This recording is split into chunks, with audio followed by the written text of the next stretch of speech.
ভগবান শ্রীকৃষ্ণের বাঁশি শুধু একটি বাদ্যযন্ত্র নয়, এটি তার প্রেম, করুণা ও আধ্যাত্মিক মোহনের প্রতীক। তিনি জন্মেছিলেন মথুরার কারাগারে, কিন্তু তার শৈশব সেটা কেটেছে বৃন্দাবনের সবুজ প্রান্তরে।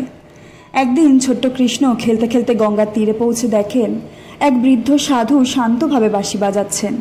সেই সুর যেন আকাশ বাতাসে ছড়িয়ে পড়ে এক অলৌকিক অনুভূতি সৃষ্টি করেছিল। মোহিত হয়ে শ্রীকৃষ্ণ কাছে গিয়ে বললেন, হে মুনিবর, আপনার বাঁশির সুর অপূর্ব, আপনি কি আমায় শেখাবেন? বৃদ্ধ মৃদু হেসে বলেন, তুমি তো খুব ছোট, পারবে না, তবে যদি হৃদয় দিয়ে চাও শিখে নেবে। কৃষ্ণের আন্তরিকতা দেখে শেষমেশ তিনি তাকে একটি বাঁশি উপহার দেন।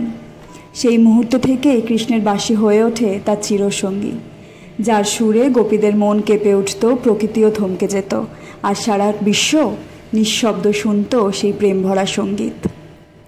এই ছিল ধর্মকথায় আপনাদের কাছে আমাদের ছোট্ট একটি প্রতিবেদন।